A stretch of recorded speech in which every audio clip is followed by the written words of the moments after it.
மார்க்கத்தில்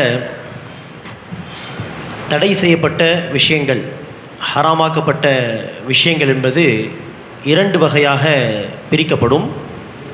ஒரு வகை நேரடியாக ஹராமாக்கப்பட்ட விஷயங்கள். நேரடியாக ஹராமாக்கப்பட்ட விஷயங்கள் அப்படின்னா என்ன? மது ஹராமாக்கப்பட்ட ஒரு பானம், பன்றிக்கறி ஹராமாக்கப்பட்ட ஒரு விஷயம், இது போன்ற பொருட்கள். இதை யார் விற்பனை செய்தாலும், எந்த நோக்கத்திற்காக விற்பனை செய்தாலும் அது ஹராம், நேரடியாக ஹராமாக்கப்பட்ட பொருட்கள். இரண்டாவது வகை என்ன?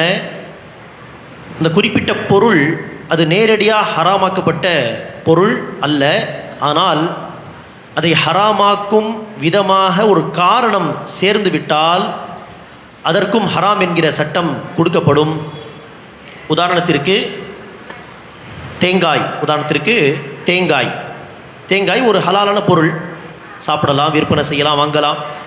ஆனால் ஒருத்தர் அந்த தேங்காய் கடையை உதாரணத்திற்கு ஒரு தர்காவுக்கு வெளியில் போடுறார் அப்படின்னா, பொதுவாக அங்கே வாங்கக்கூடியவங்க எதுக்காக தான் வாங்குவாங்க? தர்காவில் போய் அந்த தேங்காயை உடைக்கிறதுக்காக வேண்டி தான் வாங்குவாங்க. இப்படி இருக்க தேங்காய் விற்பனை செய்வது அடிப்படையில் ஹலாலான ஒரு விஷயமாக இருந்தாலும், ஹலாலான ஒரு வியாபாரமாக இருந்தாலும், அந்த கடை போட்ட ஸ்பாட் எப்படின்னா, அங்கே தர்காவுக்கு போகிறவங்க தான் அதிகமாக வாங்குவாங்கட்டு கன்ஃபார்மாக தெரியும் அப்படின்னு சொன்னால், இந்த ஒரு காரணம் அதோடு இணையும் பொழுது அது ஹராமாக மாறிவிடும். அதேபோல் தான் இந்த மளிகை பொருட்கள். பொதுவாக யாரும் ஒன்றும் கேட்கலை, எதுக்காக சமைக்கிறதெல்லாம் சொல்லலை, நார்மலாக வாங்குறாங்க அப்படின்னா நீங்கள் விற்பனை செய்யலாம். ஆனால் கோவில் விழாக்காக தான் பெரிய அளவில் பல்காக பல பொருட்களை வாங்குறாங்க அப்படின்னா முடிஞ்ச அளவுக்கு அதை அவாய்ட் பண்ண முயற்சிக்கணும். ஆனால் நம்ம வாழக்கூடிய பகுதியில் அதை அவாய்ட் பண்ணுறது கொஞ்சம் சிரமமான காரியம்தான். அப்படி அவாய்ட் பண்ணும் பொழுது சில பிரச்சனைகள் வரும் அப்படின்னு பயந்தா இன்ஷா அல்லாஹ் அதை விற்பனை செய்கிறதுல தப்பில்லை. முடிஞ்ச அளவுக்கு பல்கா அந்த மாதிரி ஒரு கோயில் திருவிழாக்கோ அல்லது ஷிர்கான ஒரு காரியத்துக்காக தான் வாங்கிட்டு போய் சமைக்க போகிறாங்க அப்படி தெரிஞ்சால் அதை தவிர்த்து கொள்வது நல்லது. ஆனால் அதை அவாய்ட் பண்ணுறதுனால சில சிரமங்கள் வரும் அப்படின்னு பயந்தா அந்த சமயத்தில் இன்ஷா அல்லாஹ் விற்பனை செஞ்சால் தப்பில்லை. அல்லாஹு ஆலம். இரண்டாவது ஒரு கேள்வி, ஃபர்தான தொழுகைக்கு பின் துவா கேட்கலாமா?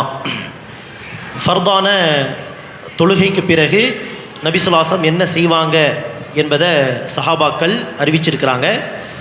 நபி ஸல்லல்லாஹு அலைஹி வஸல்லம் அவர்கள் தொழுகை முடித்த பிறகு அஸ்தக்ஃபிருல்லாஹ் அஸ்தக்ஃபிருல்லாஹ் அஸ்தக்ஃபிருல்லாஹ் அல்லாஹும்ம அன்தஸ் ஸலாம் வ மின்கஸ் ஸலாம் என்று துஆக்களை, திக்ருகளை செய்ய ஆரம்பித்து தொடர்ந்து பல திக்ருகள், குல்லுடைய சூறாக்கள், ஆயத்துல் குர்சி இதெல்லாம் ஓதுவாங்க, திக்ரு செய்வாங்க அப்படின்ட்டு சொல்லப்பட்டிருக்கு.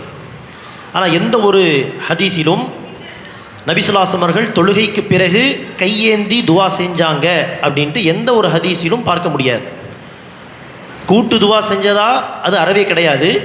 தனிப்பட்ட முறையில் ரசூலுல்லாஹி ஸல்லல்லாஹு அலைஹி வஸல்லம் அவர்கள் தொழுகைக்கு பிறகு இந்தந்த திக்ருகளை செஞ்சாங்க, கையேந்தி துவா செஞ்சாங்க அப்படின்ட்டு எந்த ஒரு ஹதீஸும் பார்க்க முடியாது. அதற்காக ஒவ்வொரு தொழுகைக்கு பிறகும் கையேந்தி துவா செய்கிறத அவாய்ட் பண்ணிக்கணும். சில சமயம் துவா செஞ்சு, சில சமயம் கையேந்தி துவா செய்யாமல் அந்த திக்ருகளை மட்டுமே செஞ்சு அடுத்து சுன்னத் தொழுகைக்கு நம்ம கிளம்பிட்டோம்னு சொன்னால் அது இன்ஷா அல்லாஹ் மிக பொருத்தமானதாக இருக்கும். ஏன்னா நபி ஸல்லல்லாஹு அலைஹி வஸல்லம் அவர்கள் கடைபிடித்து தொழுகைக்கு பிறகு கையேந்தி துவா செய்யக்கூடியவர்களாக இருந்திருந்தால் சஹாபா பெருமக்கள் அதை கண்டிப்பாக நமக்கு பதிவு செஞ்சுருப்பாங்க. நபி ஸல்லல்லாஹு அலைஹி வஸல்லம் அவர்கள் தொழுகைக்கு பிறகு ஜிக்ர் செய்வாங்க அண்ட் கையேந்தி துவா செய்வாங்க அப்படின்ட்டு யாராவது ஒரு சஹாபி அறிவிச்சிருப்பாங்க. ஆனால் யாருமே அறிவிக்காத காரணத்தினால தொழுகைக்கு பிறகு கையேந்தி தனிப்பட்ட முறையில் துவா செய்கிறதுக்கும் ரசூல் ஸல்லல்லாஹு அலைஹி வஸல்லம் உடைய வாழ்க்கையில் ஆதாரம் இல்லை. ஆனால் பொதுவாக துவா செய்கிறதுக்கு நேரம் காலம் இல்லை. அவ்வாறு துவா செய்யும் பொழுது கையேந்தி துவா செய்கிறது நல்ல விஷயம் என்கிற அடிப்படையில் சில சமயம் தொழுகைக்கு பிறகு, ஃபர்தான தொழுகைக்கு பிறகு கையேந்தி நீங்கள் துவா செய்யுங்க. சில சமயம் செய்யாமல் ஜிக்ர் அஸ்கார் மட்டும் செஞ்சு முடிச்சுட்டு சுன்னத் தொழுகைக்கு புறப்பட்டு போயிருங்க. இப்படி செஞ்சால் இன்ஷா அல்லாஹ் அது பிதஅத்தா மாறாது. ஆனால் கடைபிடித்து ஒவ்வொரு தொழுகைக்கு பிறகும் கையேந்தி நம்ம துவா செஞ்சோன்னா அது பிதஅத்தாக கூட மாறுவதற்கு வாய்ப்பு இருக்குது அப்படின்ட்டு சில அறிஞர்கள் குறிப்பிடுறாங்க. இப்படி சொல்லும் பொழுது சில பேருக்கு ஒரு கேள்வி வரும், இப்படி இருக்க தொழுகைக்கு பிறகு துவா ஏற்றுக்கொள்ளப்படும் அப்படின்னு ஒரு ஹதீஸ் வருதே. தொழுகைக்கு பிறகு ரசூல் தனிப்பட்ட முறையிலையும் துவா செஞ்சது ஆதாரம் இல்லை அப்படின்னு சொல்கிறாங்களே. ஆனால் தொழுகைக்கு பிறகு துவா ஏற்றுக்கொள்ளப்படும் அப்படின்னு ஒரு ஹதீஸ் வருதே அப்படின்னு கேட்டால், தொழுகைக்கு பிறகு துவா ஏற்றுக்கொள்ளப்படும் அப்படியெல்லாம் ஹதீஸ் வரலை. அது தொழுகையின் இறுதி பகுதியில் அப்படிதான் அந்த ஹதீஸில் சொல்லப்பட்டிருக்கு. தொழுகையின் இறுதி பகுதியில் துவா ஏற்றுக்கொள்ளப்படும். தொழுகையின் இறுதி பகுதி அப்படின்னா என்ன? அத்தஹியாத்தில் சலாம் கொடுப்பதற்கு முன்பு தஷஹுதுடைய நிலையில் அத்தஹியாத்து லில்லாஹி வஸ்ஸலவாத்து வத்தய்யிபாத்து எல்லாமே ஓதி முடிச்சிட்டோம். சலவாத்து ஓதி முடிச்சிட்டோம்.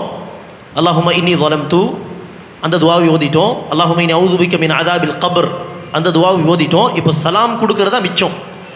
அந்த நேரத்தில் ஓத வேண்டிய துவா எல்லாம் ஓதி முடிச்சுட்டு தனக்காகவும் நம்ம தஷஹுதுடைய நிலையில் அத்தஹியாத்துடைய நிலையில் அந்த கடைசி நேரத்தில் துவா செஞ்சுக்கணும். அதற்கு பிறகு சலாம் கொடுக்கணும். அப்போ தொழுகையின் கடைசி பகுதியில் துவா ஏற்றுக்கொள்ளப்படும். இப்படி தான் ஹதீஸில் வருது. துபுர குல்லி சொலாத்தின் மஃப்ரூதத்தின், ஒவ்வொரு தொழுகையின், குறிப்பாக ஃபர்தான தொழுகையின் இறுதி பகுதியில் துவா ஏற்றுக்கொள்ளப்படும். அப்படி தான் ஹதீஸ் இருக்குது. பஅத ஸலாத்தில் ஃபரீதத்தி, கடமையான தொழுகைக்கு பிறகு, கடமையான தொழுகைக்கு பிறகு துவா ஏற்றுக்கொள்ளப்படும். அப்படியெல்லாம் எந்த ஒரு ஹதீஸ்லையும் வார்த்தை வரலை. அல்லாஹு அலம். அடுத்ததா துஹா இஷ்ராக் தொழுகையின் முடிவு நேரம் எப்போது? துஹா அல்லது இஷ்ராக் தொழுகை, இதுடைய இஷ்ராக் தொழுகை அப்படின்னு சொல்ல தேவையில்லை, துஹா தொழுகை. துஹா தொழுகையுடைய ஆரம்ப நேரம் சூரியன் உதித்து ஒரு ஈட்டி அளவுக்கு உயர்ந்த பிறகு ஆரம்பிக்கும். அதை இந்த காலத்தில் நிமிடங்களை அடிப்படையாக வச்சு சொல்கிறதா இருந்தால், சூரியன் உதிக்கிற நேரம் அப்படின்னு சொல்லப்பட்டிருக்கோம் இல்லையா, அதிலிருந்து ஏறக்குறைய ஒரு 20 நிமிடங்கள் விட்டுனோம். அங்கேருந்து அந்த துஹா தொழுகையுடைய நேரம் ஆரம்பித்து சூரியன் நடு உச்சியை அடையும் வரை, சூரியன் நடு உச்சியை அடையும் வரை துஹா தொழுகையுடைய நேரம் இருக்கும்.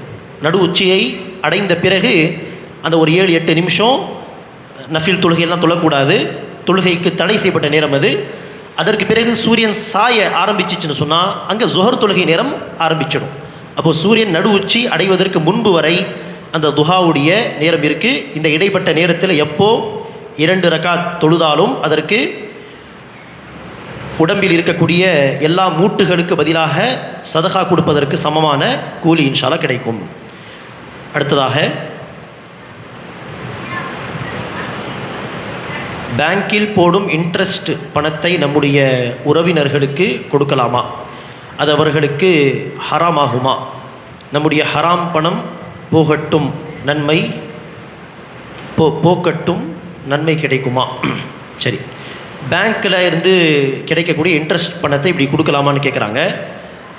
முதலாவது நம்முடைய முயற்சி என்ன இருக்கணும் அப்படின்னா, பேங்க்கில் அக்கௌண்ட்டு துறக்க வேண்டிய நிர்பந்தம் இருந்தால் முதல் கட்டத்தில் அந்த கரண்ட் அக்கௌண்ட், அந்த வட்டியெல்லாம் வராத மாதிரி கரண்ட் அக்கௌண்ட் துறக்க முயற்சி செய்யணும்.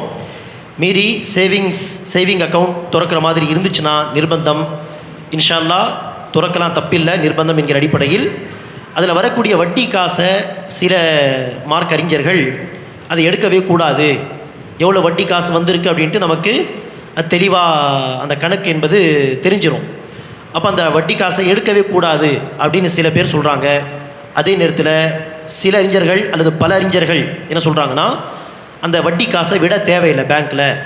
நீங்கள் அந்த வட்டி காசையும் எடுத்துக்கிட்டு எவ்வளவு அந்த வட்டி காசு இருக்குது அப்படின்ட்டு எக்ஸாக்டாக பார்த்து அந்த காசை நன்மை நாடாமல், சதகா கொடுக்கும் பொழுது நம்ம நன்மையை நாடுவோம். அல்லாஹ் எனக்கு கூலி தருவான், நான் ஏழைகள் மீது இரக்கம் காட்டி அவர்களுக்கு உதவி செய்கிறேன், அல்லாஹ் எனக்கு இரக்கம் காட்டுவான் என்கிற அந்த எதிர்பார்ப்புகளோடு நன்மையை எதிர்பார்க்கக்கூடிய மக்களாக நாம் சதகா கொடுப்போம். அந்த மாதிரி நன்மையை எதிர்பார்க்காம அந்த ஹராமான காசை ஏழைகளுக்கு கொடுக்கலாம். அந்த ஏழைகள் நம்முடைய உறவினர்கள் யாராவது ரொம்ப ஏழையாக இருக்காங்க அப்படின்னா அவங்களுக்கு கொடுத்தாலும் இன்ஷா அல்லாஹ் தப்பில்லை. உறவினர்கள் அல்லாத ஏழைகள், ஆனால் ரொம்ப ஏழையாக இருக்கணும், அப்படிப்பட்ட மக்களுக்கு பார்த்து அந்த இன்ட்ரெஸ்டுடைய காசு தந்தால் இன்ஷா அல்லாஹ் அது தவறு என்று சொல்ல முடியாது. ஆனால் நன்மையை எதிர்பார்க்கக்கூடாது. அப்படி இருக்கும் பொழுது நமக்கு நன்மை கிடைக்குமா அப்படின்னு கேட்குறீங்களே, நன்மையெல்லாம் கிடையாது. இது ஹராமான காசு, நமக்கு அது ஹராம், யூஸ் பண்ணக்கூடாது. ஆனால் அதே காசு வந்து ரொம்ப வறுமையுடைய கோட்டு கீழே இருக்கக்கூடியவங்களுக்கு அது ஹலால், அவங்களுக்கு அது ஹலால் என்கிற அடிப்படையில் அவங்க அதை பயன்படுத்திட்டு போகட்டும். நமக்கு அது ஹராம், நம்முடைய கையை விட்டு அது யாருக்கு அது ஹலாலோ அங்கே போய் சேரட்டும் என்கிற அடிப்படையில் தான் இது போய் கொடுக்கணுமே தவிர அதை நன்மையாக நினச்சி சதகாவாக நினச்சி கொடுக்கக்கூடாது. சதகாவாக நினச்சி கொடுத்தோன்னா அது நன்மை கொடுக்குதோ இல்லையோ தீமை வந்து சேரும். ஏன்னா அது அசுத்தமான காசு. அப்போ இதில் நன்மை கிடைக்காது, நன்மையை எதிர்பார்க்கவும் கூடாது.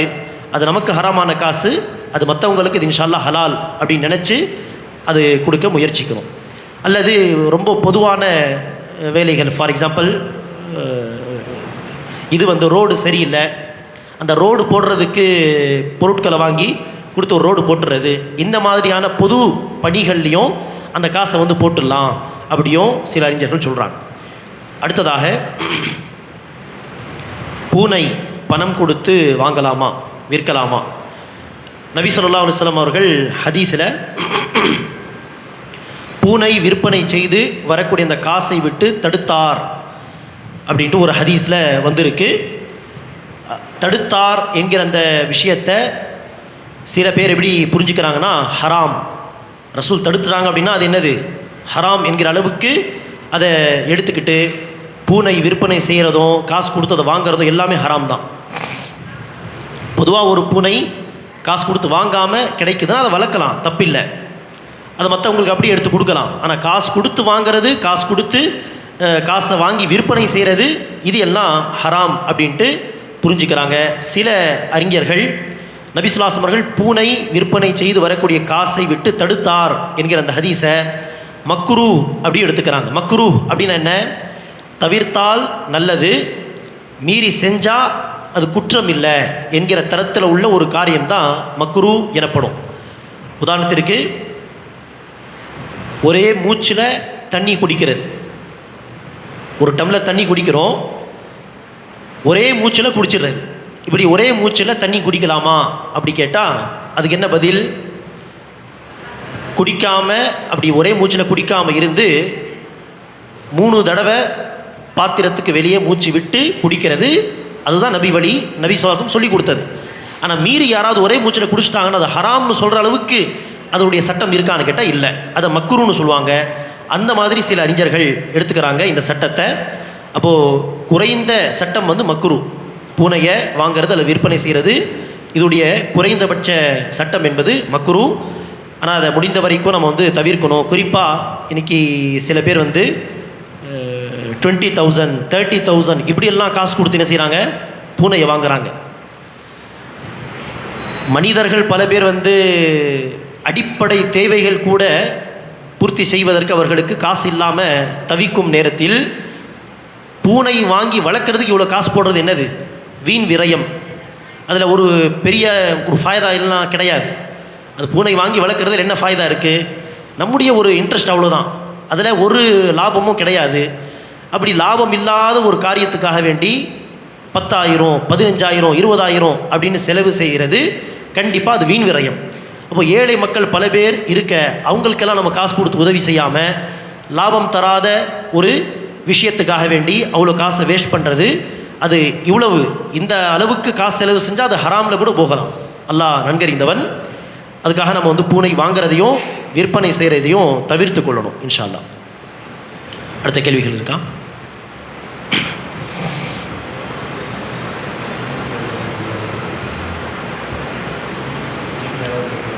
ஜி, ஏதாவது கேள்விகள் மைக்கில் கேட்க விரும்பினாலும் நீங்கள் டைரெக்டாக கேட்டுக்கலாம் இன்ஷா அல்லாஹ்.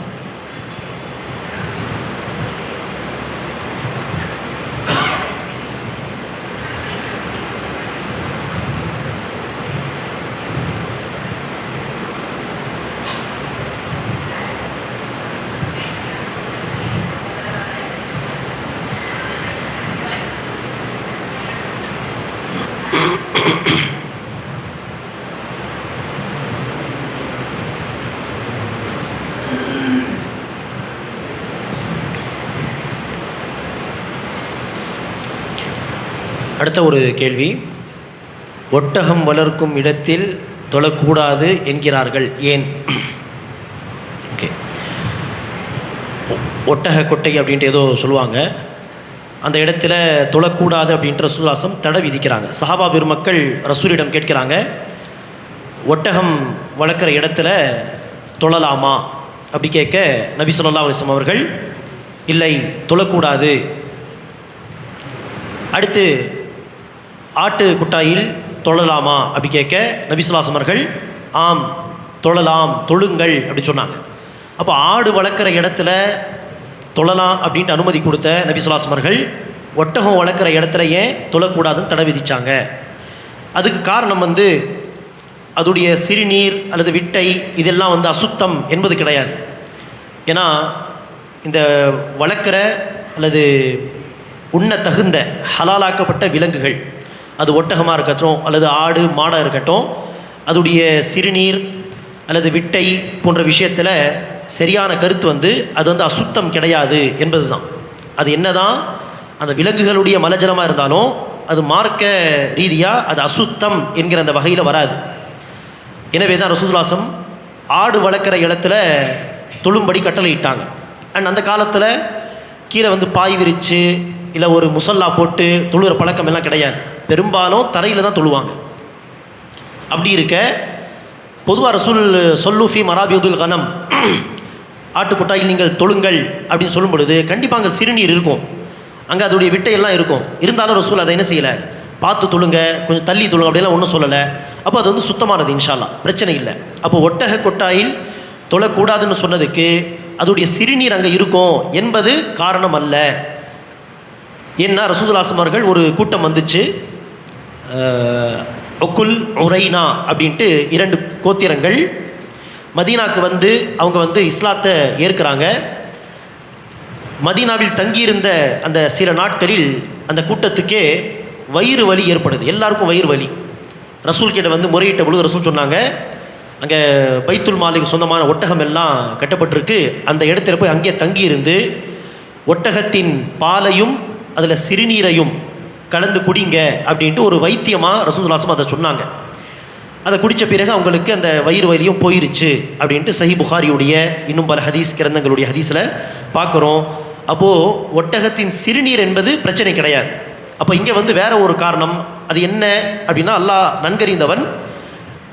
சிந்திச்சு பார்த்தா ஒரு காரணம் என்ன புரியுதுன்னா, ஒட்டகம் சில சமயம் என்ன செய்யும், கோபம் வந்துருச்சுன்னா மதம் பிடிக்கிறன்னு சொல்லுவாங்களே, அந்த மாதிரி ஏதாவது ஆச்சுன்னு சொன்னால் அது அப்படியே தலையை பிடிச்சி என்ன செய்யும், தூக்கி எரிஞ்சிடும். அப்படி சில காணொளிகள் வீடியோஸ் நீங்களும் பார்த்துருக்கலாம். அது கோபம் வந்துச்சுன்னு சொன்னால் ஒரே அடியாக அதை தூக்கி அப்படி ஒரு மனிதனை தூக்கி எரிஞ்சிரும். அப்போ தொழும் சமயத்தில் திடீர்னு இப்படி ஏதாவது ஒரு விபரீதம் நடந்துடக்கூடாது. ஆட்டுக்குட்டாயில் அப்படி ஒரு பிரச்சனை கிடையாது, அங்கே தாராளமாக தொழலாம். அப்படி ஏதாவது ஒரு ஆடு ஓடி அடித்தாலும் பெரிய பாதிப்பு இன்ஷா அல்லாஹ் ஒன்றும் ஏற்படாது. அதுக்கு அங்கே தொழும்படி ரசூல் கட்டளையிட்டாங்க, அதாவது அனுமதி கொடுத்தாங்க. ஆனால் ஒட்டக்குட்டாயில் தொழுவதற்கு ரசூல் ஏன் தடுத்தாங்க அப்படின்னா, இந்த மாதிரி ஏதாவது ஒரு விபரீதம் நடந்துடக்கூடாது என்கிற அடிப்படையில்.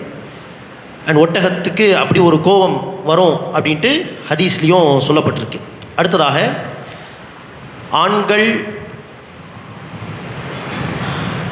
ஆண்கள் மையத்திற்கு பெண்கள் செல்லலாமா? ஓகே, ஆண்கள் மையத்துக்கு பெண்கள் போகலாம், இன்ஷா அல்லாஹ் பிரச்சனை இல்லை. போய் அந்த மையத்தை பார்க்க கூட செய்யலாம், தப்பில்லை. பெண்கள் அந்நிய பெண்ணுடைய மையத்துக்கு தான் ஆண்கள் போய் பார்க்கக்கூடாது. ஆனால் ஆண்களுடைய மையத்துக்கு பெண்கள் போய் இன்ஷா அல்லாஹ் பார்க்கவும் செய்யலாம், அது தப்பில்லை. அடுத்ததாக பெண்கள் கண்டிப்பாக முகத்தை மூட வேண்டுமா, பார்வையை தாழ்த்தலாமா என்று கூறப்பட்டுள்ளது. ஆனால் மூடணுமா என்று கேட்குறீங்க. ஓகே, பெண்கள் கண்டிப்பாக முகத்தை மறைக்கணுமா? இந்த விஷயத்தில் பார்த்தீங்கன்னா பர்தா தொடர்பான அடிப்படை ஆதாரம் நூர் அத்தியாயத்தில் வரக்கூடிய ஒரு வசனம். அதில் அல்லாஹ் சுப்ஹானஹு வ தஆலா என்ன சொல்கிறான்னா, பெண்கள் தன்னை மறைத்து கொள்ளணும், தன்னுடைய அழகை தன்னுடைய அலங்காரத்தை மறைத்து கொள்ளணும். இல்லாமா ظஹர மின்ஹா, தானாக வெளிப்படக்கூடிய பகுதிகளை தவிர. தானாக எது வெளிப்படுமோ அதை மறைக்கலைன்னா தப்பில்லை அப்படின்ட்டு அல்லாஹ் சுப்ஹானஹு வ தஆலா அதில் ஒரு விதிவிலக்க சொல்கிறான். இப்போ தானாக வெளிப்படக்கூடிய விஷயங்களை தவிர அப்படி சொல்கிறானே அது என்னது? அதில் சில பேர் என்ன விளக்கம் கொடுக்குறாங்க? முகம், கை வந்து மணிக்கட்டு இருந்த அந்த மணிக்கட்டு வரைக்கும் கைகள், அப்புறமா வந்து பாதங்கள், இதுதான் தானாக வெளிப்படக்கூடியவை. அப்போ இதை மறைக்கிறது கட்டாயம் இல்லை, ஆனால் மறைக்கிறது முஸ்தஹப் அப்படி சொல்கிறாங்க. மறைக்கிறது கட்டாயம் இல்லை, ஆனால் முகத்தையும் மறைத்திருப்பது முஸ்தஹப், சிறந்தது அப்படின்ட்டு சொல்லக்கூடிய மக்கள் இருக்கிறாங்க. உதாரணத்திற்கு சமீப காலத்தில் வாழ்ந்த ஒரு அறிஞர் ஷேக் முகமது நாசிருத்தீன் அல்பானி ரஹிமஹுல்லா, அவங்க தனி ஒரு நூலையே இந்த பர்தா விஷயத்தில் எழுதி அதில் முகத்தை மறைப்பது பெண்களுக்கு வாஜிப் இல்லை, கடமை இல்லை, ஆனால் மறைப்பது சிறந்தது, முஸ்தஹப்பு, ஆனால் மறைத்து ஆகணும் என்கிற கட்டாயம் கிடையாது அப்படின்னு சொல்லிட்டு அவங்க என்ன சொல்கிறாங்கன்னா, நான் வந்து முகத்தை மறைக்கிறது வாஜிப் இல்லைன்னு சொல்கிறேன், ஆனால் என்னுடைய வீட்டு பெண்களை நான் வந்து முகத்தை மறைச்சு தான் நீங்கள் இருக்கணும்ட்டு நான் கட்டளையிடுறேன். ஏன்னா அது முஸ்தஹப் இல்லையா? அப்போ என்னுடைய வீட்டு பெண்கள் எல்லாரும் முகத்தை மறைக்க தான் செய்கிறாங்க, ஆனால் வாஜிப் இல்லை என்பது என்னுடைய கருத்து. இது ஒரு கருத்து. அறிஞர்களுடைய இரண்டாவது கருத்து என்ன? முகத்தை மறைப்பது வாஜிப், கட்டாய கடமை. இல்லாமா பஹர மின்ஹா, தானாக வெளிப்படக்கூடியது என்பதற்கு அந்த அறிஞர்கள் சொல்லக்கூடிய தஃப்சீர் என்னென்ன, விளக்கம் என்னென்னா, மணிக்கட்டு வரை கை, அப்புறமா பாதங்கள், அது மாதிரி போட்டிருக்கிற ட்ரெஸ்ஸுடைய லாஸ்ட் அந்த ஓரங்கள், இதெல்லாம் என்னது? தானாக வெளிப்படக்கூடியது. தானாக வெளிப்படக்கூடியது அப்படின்னா என்ன? உதாரணத்திற்கு என்னதான் ஒரு பெண்மணி தன்னை ஹிஜாபை கொண்டு தன்னுடைய ட்ரெஸ்ஸு, தன்னுடைய அலங்காரம் எல்லாத்தையும் மறைத்து வைத்திருந்தாலும், ஏதாவது ஒரு பொருள் எடுக்கிறதுக்கு கையை நீட்டினா தானாக அங்கே என்ன செய்யும்? கை வந்து மணிக்கட்டு வரைக்கும் வெளிப்பட தான் செய்யும். ட்ரெஸ்ஸு போட்டிருப்பாங்க, மணிக்கட்டு வரைக்கும் ட்ரெஸ் இருக்கும், அந்த ஸ்லீவ்ஸ் இருக்கும், ஆனால் மணிக்கட்டுக்கு அடுத்து விரல்கள் அந்த பகுதி வந்து அங்கே ட்ரெஸ் இருக்காது. அப்போது ஏதாவது ஒரு பொருளை எடுக்கணுன்ட்டு அவங்க கையை நீட்டினா அது தானாக வெளிப்படும். இல்லை ஒரு பஸ்ஸில் ஏறுறாங்க, என்ன தான் ப்ராப்பராக ஹிஜாப் பண்ண பெண்மணியாக இருந்தாலும் பஸ்ஸில் ஏறும் பொழுது காலை இப்படி தூக்கினா என்ன ஆகும்? கண்டிப்பாக பாதங்கள் வெளிப்பட தான் செய்யும். இதுதான் தானாக வெளிப்படக்கூடியது. அந்த மாதிரி காலை தூக்கி அவங்க பஸ்ஸில் ஏறும் பொழுது உதாரணத்திற்கு போட்டிருக்கிற ட்ரெஸ்ஸுடைய ஓரங்கள் கூட என்ன செய்யும்? தெரியும். இதுதான் தானாக வெளிப்படக்கூடியது. ஆனால் ஒரு பெண்மணி முகத்தை மறைக்கணும்ன்ட்டு அவங்க முயற்சி செய்தால் அது என்ன செய்யாது? தானாக எல்லாம் வெளிப்படாது. ஏதோ பொருளை வாங்குறதுக்கு கையை நீட்டினா கை தெரிகிற மாதிரியும், பஸ்ஸில் ஏறும் பொழுது இறங்கும் பொழுது காலை தூக்குனா காலை கீழே வச்சா தானாக பாதங்கள் தெரிகிற மாதிரியும், ட்ரெஸ்ஸுடைய ஓரங்கள் தெரிகிற மாதிரியும், ஃபேஸை மறைக்கணுன்ட்டு ஒரு பெண்மணி முயற்சி செய்தால் அது என்ன செய்யாது? தானாக எல்லாம் வெளிப்படாது. அப்போது இல்லாமா ஜஹர மின்ஹா, தானாக வெளிப்படக்கூடிய விஷயங்களை தவிர மொத்தமாக ஒரு பெண்மணி தன்னை மறைத்து கொள்ளணும் அப்படின்லாம் சொல்லும் பொழுது தானாக வெளிப்படுவது என்கிற அந்த வார்த்தையில் முகம் வராது. அப்போ முகத்தை மறைப்பது வாஜிப், கட்டாய கடமை அப்படி சொல்கிறாங்க. இன்ஷா அல்லாஹ் இந்த இரண்டாவது கருத்து தான் ஆதாரங்களின் அடிப்படையில் அண்ட் மிக முக்கியமாக எதுக்காக அல்லாஹ் ஹிஜாப் செய்ய சொல்கிறான், எந்த நோக்கத்துக்காக அல்லாஹ் பர்தாவை வாஜிபாக்கி இருக்கிறான் பெண்களை என்கிற அந்த நோக்கத்தை அடிப்படையாக வச்சு சிந்திச்சு பார்த்தாலும் முகத்தையும் மறைப்பது தான் என்னது? மிக பொருத்தமானது அந்த சட்டத்துக்கு. அண்ட் ஆதாரங்களை வச்சு பார்க்கும் பொழுதும் முகத்தை வெளிப்படுத்தலாம் அப்படி சொல்கிறதுக்கு எந்த ஒரு ஆதாரமும் கிடையாது. முகத்தை மறைக்கிறது கடமை இல்லை அப்படி சொல்கிறதுக்கு எந்த ஒரு ஆதாரம் கிடையாது. கடமைன்னு சொல்கிறதுக்கு ஆதாரங்கள் உண்டு. ஒரே ஒரு எடுத்துக்காட்டு என்னென்னா, அதுக்கு ஹஜ்ஜுக்கு போகிற சமயத்தில் ஆண்கள் நார்மலாக போட்டிருக்கிற ட்ரெஸ்ஸை அங்கே போடாமல் எஹ்ராமுடைய நிலையில் என்ன செய்யணும்? கீழே ஒரு துணி, மேலே ஒரு துணி, எஹ்ராம் துணியை தான் போடணும். இந்த மாதிரி பெண்களுக்கு என்ன சட்டம், அதை பற்றி ரசூல் ஸல்லல்லாஹு அலைஹி வஸல்லம் என்ன சொல்லியிருக்காங்க அப்படி பார்க்கும் பொழுது நபி ஸல்லல்லாஹு அலைஹி வஸல்லம் சொல்கிறாங்க, பெண்கள் வந்து எஹ்ராமுடைய நிலையில் நிகாப் போடக்கூடாது, குஃபாஸைன் போடக்கூடாது அப்படின்னு ரசூல் தடுக்கிறாங்க ஒரு ஹதீஸில். பெண்கள் என்ன செய்ய வேண்டாம்? நிகாப் போட வேண்டாம், குஃபாஸைன் போட வேண்டாம். நிகாப் அப்படின்னா என்ன? நாமளும் அந்த அரபி வார்த்தை யூஸ் பண்ணுறது தான். நோஸ் பீஸை தான் என்ன செய்யும்? நிகாப்னு சொல்லுவோம், அரபி வார்த்தை அது. குஃபாஸைன் அப்படின்னா ஹேண்ட் க்ளவுஸ். அப்போ ரசூல் என்ன சொல்கிறாங்க? எஹ்ராம் நிலையில் பெண்கள் நோஸ் பீஸ் போடாதீங்க, ஹேண்ட் க்ளவுஸ் யூஸ் பண்ணாதீங்க அப்படின்ட்டு தடை விதிக்கிறாங்கன்னா, நார்மல் டைமில் அந்த சஹாபிய பெண்மணிகள் எல்லாரும் பரவலாகவே என்ன பயன்படுத்துவாங்கன்னு அர்த்தம்? நோஸ் பீஸ் மாதிரி ஒரு தனி துணியை பயன்படுத்துவாங்க. அதில் பல பேர் ஹேண்ட் க்ளவுஸ் கூட யூஸ் பண்ணுவாங்க அப்படின்னு இந்த ஹதீஸ் ஒரு ஆதாரம். அப்போ நார்மல் டைமில் ஆண்கள் சட்டை போடுறோம், பேண்ட் மாதிரியான தொளதொளப்பான ட்ரெஸ் எல்லாம் போடுறோம், ஆனால் எஹ்ராமில் இதெல்லாம் போடக்கூடாது. துணியை தான் கட்டணும் அப்படின்னு சொல்லும் பொழுது ரசூலுல்லாஹி அவர்கள் பெண்கள் நிகாப் போடாதீங்க, ஹேண்ட் க்ளவுஸ் போடாதீங்கன்னா நார்மல் டைமில் அதை போடுற பழக்கம் உள்ளவங்களாக தான் அவங்க இருந்திருக்கிறாங்க அப்படின்ட்டு இந்த ஹதீஸ் சொல்லுது.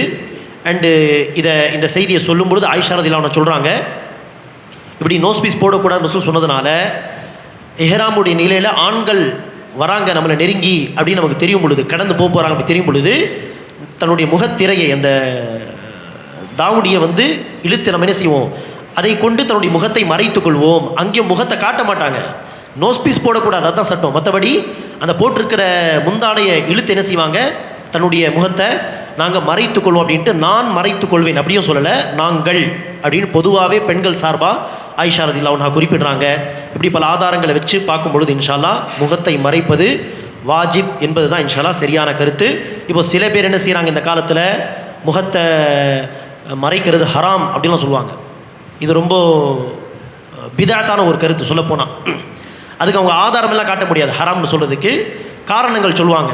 இப்படி நோஸ் பீஸ் போட்டுக்கிட்டு முஸ்லீம் அல்லாதவர்கள்லாம் முஸ்லீம் மாதிரி என்ன செய்கிறாங்க, பல குற்றங்கள் செய்கிறாங்க. ஆண்கள் கூட சில சமயம் என்ன செய்யலாம், இதை ஒரு வழியாக யூஸ் பண்ணி பெண்கள் மத்தியில் போயிடுறாங்க.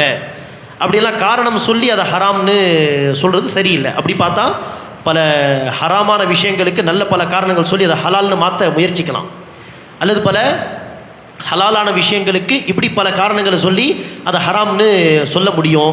அப்படி பொதுவாக உள்ள காரணங்கள் சொல்லி மார்க்க சட்டத்தை சொல்ல முடியாது. குர்ஆன் ஹதீஸில் வந்த ஆதாரங்களை வச்சு மட்டும்தான் பேசணும். இப்படி பல காரணங்கள் சொல்லி இன்றைக்கி சில பேர் முகத்திரை போடுவது ஹராம்னு சொல்லிட்டு இருக்காங்க, அது தப்பான கருத்து. அடுத்ததாக ஒட்டகக்கறி சாப்பிட்டால் உடு செய்ய வேண்டும் என்று கூறுகிறார்கள், ஏன்?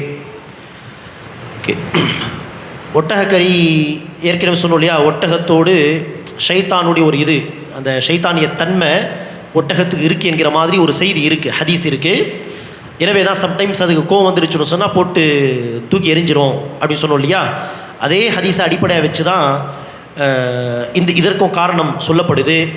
அந்த ஒட்டகத்துடைய கறியை சாப்பிடும் பொழுது கண்டிப்பாக அதுடைய தாக்கம் நம்முடைய நேச்சர்லேயும் பிரதிபலிக்கும். அது அதிகமாக மாட்டுக்கறி சாப்பிட்றவங்க கொஞ்சம் மாட்டுக்கறி சாப்பிடாத மக்கள், ஆட்டுக்கறி மட்டுமே சாப்பிடக்கூடிய மக்களோடு கம்பேர் பண்ணி பார்த்தா அதிகமாக மாட்டுக்கறி சாப்பிட்றவங்களுடைய இதில் குணங்களில் கொஞ்சம் மாற்றங்கள் தெரியும். அதே மாதிரி தான் எந்தெந்த பொருளை சாப்பிட்றோமோ அதுக்கு ஏற்ப, பன்றி கறி அதிகமாக சாப்பிட்றாங்கன்னா கண்டிப்பாக அந்த பன்றி கறியுடைய தாக்கம் அவங்களுடைய குணங்களில் கண்டிப்பாக பிரதிபலிக்கும், அஹ்லாக்கில் அந்த விஷயங்கள் காணப்படும். அந்த மாதிரி ஒட்டகக்கறியை சாப்பிட்டா அந்த கோபம், அந்த ஷைத்தானிய தன்மை வந்துடக்கூடாது என்பதற்கு ரசூல் ஸல்லல்லாஹு அலைஹி வஸல்லம் அவர்கள் ஒட்டகக்கறி சாப்பிட்டா உது செய்யணும் அப்படின்னு சொல்லியிருக்கலாம். அப்போது ஷைத்தானிய தன்மை வரக்கூடாது என்பதற்கு இந்த சட்டம் சொல்லப்பட்டிருக்கும் என்பது ஒரு யூகம் என்கிற அடிப்படையில் இப்படி சொல்லப்படுது. ஏன்னா ஷைத்தான் நெருப்பால் படைக்கப்பட்டவன், நெருப்புக்கு ஆப்போசிட் என்னது, தண்ணீர். அப்போ ஒட்டகம் சாப்பிட்டா ஷைத்தானிய தன்மை, அந்த கோபம் அதெல்லாம் வரதுக்கு வாய்ப்பு இருக்குது. ஷைத்தான் நெருப்பால் படைக்கப்பட்டவன், நெருப்புக்கு ஆப்போசிட்டான தண்ணீரை யூஸ் பண்ணும் விதமாக உது செஞ்சுக்கணும். அது அதை முறியடிக்கிற மாதிரி அது அமைஞ்சிரும். எப்படி சூடான ஒரு பொருளை சாப்பிட்டா, உடலுக்கு சூடு ஏற்படுத்தக்கூடிய பொருளை சாப்பிட்டா கூட கொஞ்சம் வெள்ளரிக்காய் அதெல்லாம் சாப்பிட்டா அது சரியாயிரும் சொல்லுவாங்களோ, அந்த மாதிரி இது ஒட்டகக்கறி சாப்பிட்டா அதோடைய ரியாக்ஷனை தடுக்கிறதுக்கு உது செஞ்சுக்கணும் என்று சொல்லப்பட்டிருக்கலாம். அல்லாஹு ஆலம். அடுத்ததாக, பெண்கள் பாங்கு சொன்ன பிறகுதான் தொழ வேண்டுமா? பாங்கு சொல்கிறது அல்லது இகாமத் சொல்கிறது இது ஜமாத் தொழுகையுடைய கடமைகளில் வரும். ஒரு இடத்துல ஒரு மஹல்லால் முஸ்லீம்கள் பல குடும்பங்கள் வாழ்கிறாங்க அப்படின்னா அந்த இடத்துல தொழுகைக்கு அசான் சொல்லப்படணும், இகாமத் சொல்லப்படணும். மறந்து அப்படியே யாராவது அல்லாஹ் அக்பர் அப்படின்ட்டு ஸ்டார்ட் பண்ணிட்டாங்கன்னா அதை ஸ்டாப் பண்ணி அசான் கொடுக்காமலே தொடங்கிட்டாங்கன்னா அசான் கொடுக்கணும் கண்டிப்பாக, இகாமத்தும் சொல்லணும், பிறகு தான் தொழுகையை ஆரம்பிக்கணும். இது ஜமாத் தொழுகையுடைய கடமைகள். இது முஸ்லீம்கள் ஒரு பகுதியில் வாழும் பொழுது அதான், இகாமத், ஜமாத் தொழுகை என்கிற இந்த விஷயங்களை கடைபிடிச்சாகணும். ஆனால் தனிப்பட்ட முறையில் நாம் ஃபர்தான தொழுகையை நிறைவேற்றும் பொழுது அசான் அல்லது இகாமத் இதெல்லாம் கடமை கிடையாது. ஆனால் விரும்பினால் சொல்லலாம், இன்ஷா அல்லாஹ். விரும்பினா அதான் கொடுத்து இகாமத் சொல்லி தொழலாம். அல்லது அசானும் சொல்லாமல் இகாமத்தும் சொல்லாமல் டைரெக்டாக போய் அல்லாஹு அக்பர் அப்படின்னு தக்பீர் சொல்லி ஆரம்பித்தாலும் தப்பில்லை. சொல்லலாம். சுன்னத் என்பதற்கு ஆதாரம் நபி ஸல்லல்லாஹு அலைஹி வஸல்லம் சொல்கிறாங்க, ஒரு இடையர் ஆடு மேய்க்கக்கூடியவர் ஆடுகளை மேய்ச்சிட்டே மலை மேலே போய் மலை மேலே இருக்கும் பொழுதே தொழுகை நேரமாகுது, அவரே அசான் சொல்கிறாரு, பிறகு அவரே அங்கே தொழுதுறாரு அப்படின்னா அப்படிப்பட்ட இடையரை, தொழுகை மிஸ் பண்ணாத அந்த இடையரை அல்லாஹ் சுப்ஹானஹு வ தஆலா நேசிக்கிறான் என்கிற மாதிரி ஒரு ஹதீஸ் இருக்குது. இந்த ஹதீஸை அடிப்படையாக வச்சு தனிப்பட்ட முறையிலையும் தொழும் பொழுது அசான் இகாமத் சொன்னால் அது முஸ்தஹப்பு, ஆனால் வாஜிப் கிடையாது. அது இல்லாமலும் தொழலாம் இன்ஷா அல்லாஹ். அடுத்ததாக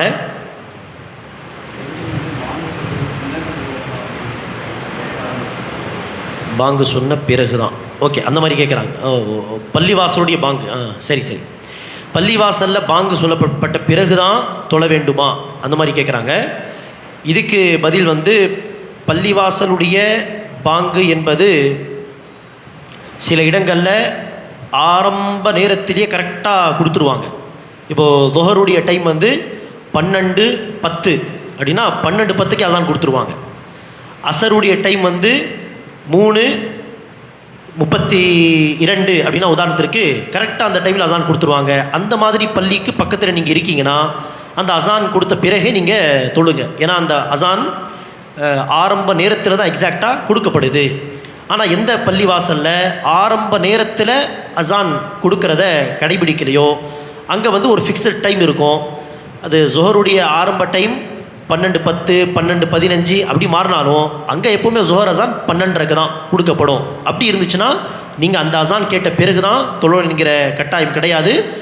ஜொஹருடைய டைம் ஆயிருச்சுன்னா நீங்கள் தொழுதுடலாம், அசருடைய டைம் ஆயிருச்சுன்னா நீங்கள் தொழுதுடலாம்.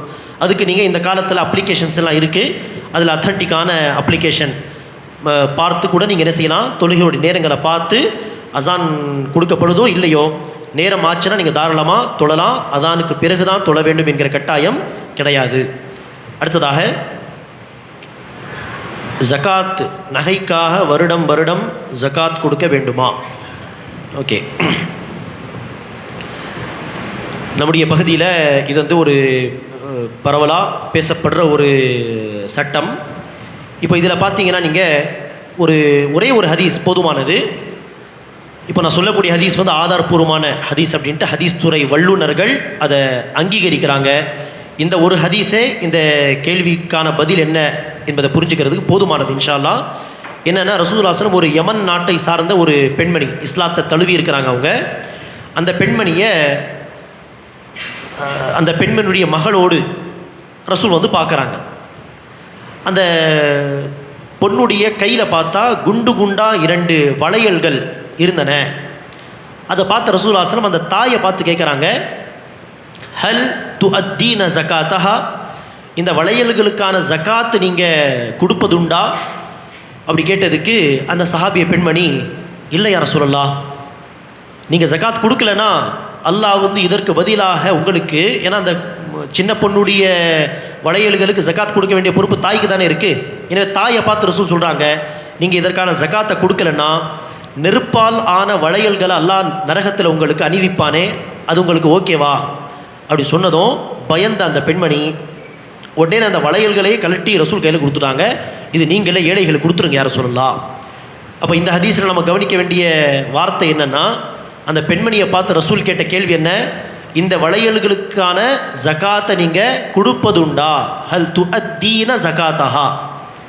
ரசூல் என்ன கேட்கல, ஹல் அத்தைதி ஜகாத்தஹா, இதற்கான ஜகாத்தை கொடுத்துட்டீங்களா அப்படி கேட்கல. 2 வார்த்தைகளில் வித்தியாசம் இருக்குது. இந்த வளையல்களுக்கான ஜகாத்தை கொடுத்தாச்சா அப்படி கேட்கல, இந்த வளையல்களுக்கான ஜகாத்தை கொடுப்பதுண்டா. அப்போ என்ன அர்த்தம், ஒரு முறை கொடுத்தா போதும், அது அடுத்த ஓனர் கையில் மாறுற வரைக்கும் அது கொடுக்க தேவையில்லை என்கிற கருத்து சரியான கருத்தாக இருந்திருந்தால் ரசூல் எப்படி கேட்டிருக்கணும், இந்த வளையல்களுக்கான ஜக்காத்தை கொடுத்துட்டீங்களா. ஏன்னா ஒரு முறை தானே கொடுக்கணும், கடமையான ஹஜ் என்பது ஒரு முறை தான். அப்போ நீங்கள் ஹஜ் பண்ணிட்டீங்களா அப்படி தான் கேட்பாங்க. ஆனால் தொழுகைக்கு எப்படி கேட்பாங்க, தொழுதுட்டீங்களா அப்படி கேட்காம தொழுவதுண்டா. ஒரு பையனை பற்றி விசாரிக்கணும், ஹஜ் பண்ணியிருக்காங்களா பண்ணிட்டாங்களா, ஏன்னா ஒரு முறை பண்ணுறது. ஆனால் தொழுகை பற்றி விசாரிக்கிறதா இருந்தால் அவங்க தொழுவதுண்டா ப்ராப்பரா, ஏன்னா அடிக்கடி செய்ய வேண்டிய ஒரு வணக்கம் அது. அப்போ அடிக்கடி செய்யக்கூடிய விஷயத்தை தான் செய்வதுண்டா, கொடுப்பதுண்டா, செய்வதுண்டா அப்படின்ட்டு கேட்போம். ஒரு முறை செய்கிறதா இருந்தால் செய்தாச்சா, பண்ணிட்டீங்களா, கொடுத்தாச்சா அப்படின்னு கேட்போம். அப்போ நபி ஸல்லல்லாஹு அலைஹி வஸல்லம் அவர்கள் அந்த வளையல்கள் சம்மந்தமாக விசாரிக்கும் பொழுது கொடுப்பது உண்டா அப்படி தான் கேட்டாங்க. கொடுத்து முடிச்சாச்சா அப்படின்ட்டுலாம் ஒரு முறை செய்கிற ஒரு கடமை மாதிரி கேட்கல. அண்டு அந்த காலத்தில் இருந்து இந்த சமீப காலம் வரைக்கும் மார்க்க அறிஞர்கள் இத்தனை பேர் இந்த 1400 வருடங்களை வந்திருக்கிறாங்க. அதில் யாரும் என்ன செய்யலை, இந்த தங்கத்துக்கு வெள்ளிக்கெல்லாம் ஒரு முறை ஜகாத் கொடுத்துட்டா முடிஞ்சிச்சு கதை, அந்த பொருள் இன்னொரு கைக்கு மாறி ஓனருக்கு வேறு ஓனருக்கு போனால் தான் அடுத்து கொடுக்கணும் அப்படியெல்லாம் யாருமே புரிஞ்சுக்கிட்டதில்லை. அதுக்காக அந்த கருத்தை விட்டுட்டு வருடா வருடம் கொடுக்கறதா நம்ம என்ன செய்யணும், இன்ஷா அல்லாஹ் கடைபிடிக்கணும். வருடா வருடம் கொடுத்தா இல்லாமலே போயிருமே அப்படின்னு சில பேர் கேட்பாங்க. எவ்வளோ தான் வருடா வருடம் கொடுத்துட்டே இருந்தாலும் 85 கிராமில் வந்து ஸ்டாப் ஆகிரும். 85 கிராமுக்கு கீழே 84 கிராம் போயிட்டாலும் நீங்கள் அடுத்த வருடத்திலேருந்து கொடுக்க தேவையில்லை. அப்போ 85 கிராமுக்கு கீழே 84 கிராம் வரைக்கும் வந்து ஸ்டாப் ஆகிரும். கண்டிப்பாக எல்லாமே காலி ஆகிருமே, நம்ம கையில் இருக்கிறது அப்படின்னு சொல்ல முடியாது. 84 வரைக்கும் கண்டிப்பாக வந்து ஸ்டாப் ஆகிரும். 84 கிராம் கூட இல்லாத பல ஆயிரக்கணக்கான மக்கள் இருக்கிறாங்க. அடுத்ததாக, வாடகை வீட்டில் இருப்பவர்கள் பக்கத்து வீட்டில் நாய் வளர்க்கிறார்கள், அதனால் நம்ம வீட்டில் மலக்குமார்கள் வருவார்களா? பக்கத்து வீட்டில் வளர்க்குறதுனால நம்முடைய வீடு இன்ஷா அல்லாஹ் பாதிக்காது. ஆனால் பக்கத்து வீட்டில் வளர்க்குறாங்க அப்படின்னா கொஞ்சம் கவனமாக இருக்கணும். அந்த நாய் வந்து நம்முடைய வீட்டில் வராமல் இருக்கிறதுக்கு ஏற்பாடுகள் செஞ்சுக்கணும் இன்ஷா அல்லாஹ். நபி ஸல்லல்லாஹு அலைஹி வஸல்லம் அவர்கள் ஒரு முறை ஜிப்ரீல் அலைஹிஸ்ஸலாம் ஒரு குறிப்பிட்ட ஒரு நேரத்தில் வருவதாக சொல்லி போயிருக்காங்க. ஆனால் சொன்ன நேரத்தில் ஜிப்ரீல் அலைஹிஸ்ஸலாம் வரலை. அந்த பதற்றத்தில் எதுக்கு ஜிப்ரீல் வரலை, சொன்ன நேரத்தில் வராமல் இருந்தது இல்லையே அப்படின்னு ஒரு வகையான பதற்றத்தில் இருக்கும் பொழுது நபி ஸல்லல்லாஹு அலைஹி வஸல்லம் கவனிக்கிறாங்க, தன்னுடைய கட்டிலுக்கு கீழ் ஒரு நாய் குட்டி இருக்குது அப்படின்ட்டு. உடனே கோபமாக ரசூல் கேட்குறாங்க, யார் இதை கொண்டு வந்தது? ஆயிஷா ரலியல்லாஹு அன்ஹா சொல்கிறாங்க, யாரும் கொண்டு வரலை யார் சொல்ல, அதுவே வந்திருக்கு போல இருக்குது, சரி வெளியில் துரத்துங்க அப்படி சொன்ன உடனே அந்த நாயை வெளியில் அனுப்பின பிறகு தான் ஜிப்ரீல் அலைஹிஸ்ஸலாம் வந்தாங்க. வந்து சொன்னாங்க, நாய் இருக்கிற வீட்டில் நாங்கள் வர்றதில்லை. அப்போது பக்கத்து வீட்டில் வளர்க்குறதுனால நம்முடைய வீட்டுக்கு இன்ஷா அல்லாஹ் இந்த ஒரு காரணத்துக்காக வராமல் இருக்க மாட்டாங்க. ஆனால் அந்த நாய் நம்முடைய வீட்டுக்கு வராமல் நாம் என்ன செய்யணும், கவனமாக இருந்துக்கிடணும். அல்லாஹு அலம்.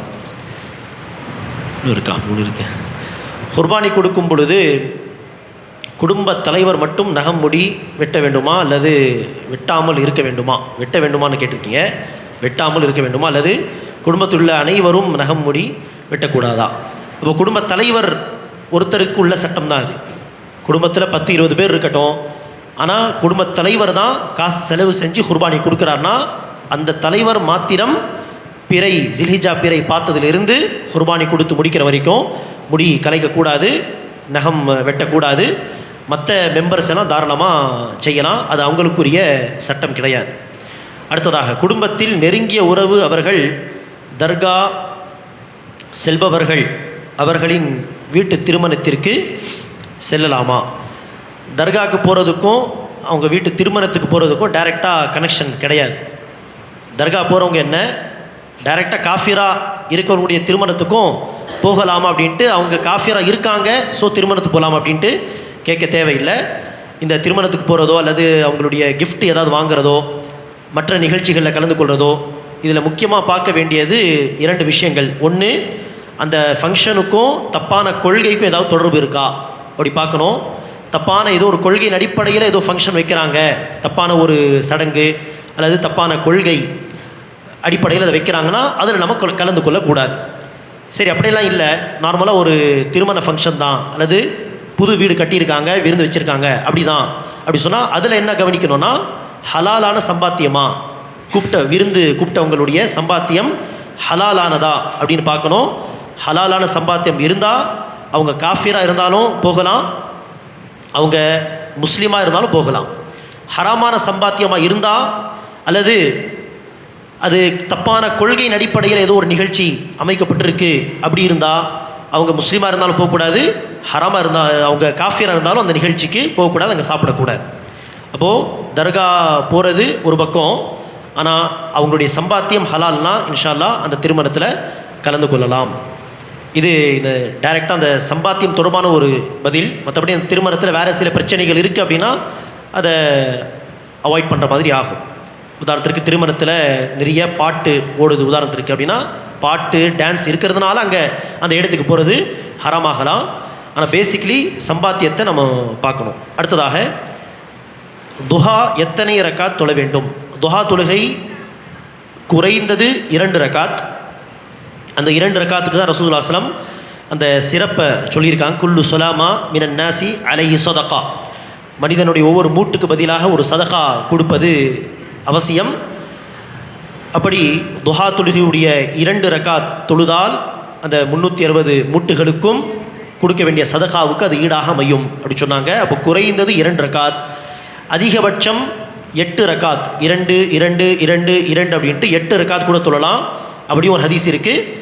இன்னும் ஒரு ஹதீஸில், அநேகமாக சஹீஹ் முஸ்லிமுடைய ஒரு ஹதீஸில், அல்லாஹ் நாடிய அளவிற்கு நபி ஸல்லல்லாஹு அலைஹி வஸல்லம் அவர்கள் துஹா தொழுகை 2 2 என்று தொழுதார் அப்படியும் ஒரு ஹதீஸ் இருக்குது. அதுக்காக 8ஐயும் தாண்டி யாராவது 10 12 14 அப்படி தொழுதாலும் ஜுஹா தொழுகை என்கிற எண்ணத்தில் நியத்தில் தாராளமாக தொழலாம். ஆனால் 2 2 2 அப்படி தான் சலாம் கொடுத்து தொழணும்.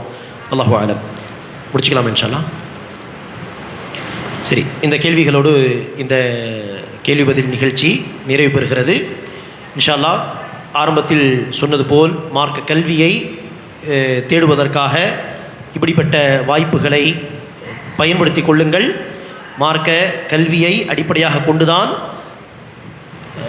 அல்லாஹ் சுப்ஹானஹு வ தஆலாவுக்கு பிடித்த காரியங்கள் என்ன, அல்லாஹ் சுப்ஹானஹு வ தஆலாவுடைய கோபத்தை தேடித்தரக்கூடிய காரியங்கள் என்ன என்று பிரித்து பார்த்து மார்க்க விஷயங்களை கடைபிடிக்க முடியும்.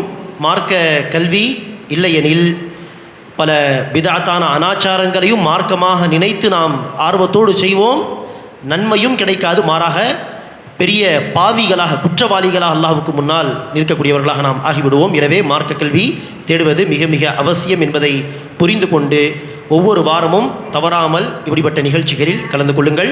அல்லாஹ் சுப்ஹானஹு வ தஆலா நம் அனைவருக்கும் அந்த பாக்கியத்தை தருவானாக. ஆமீன். சுப்ஹானக அல்லாஹும்ம பிஹம்திக அஷ்ஹது அல்லா இலாஹா இல்லா அன்த அஸ்தக்ஃபிருக வ அத்தூபு இலைக்.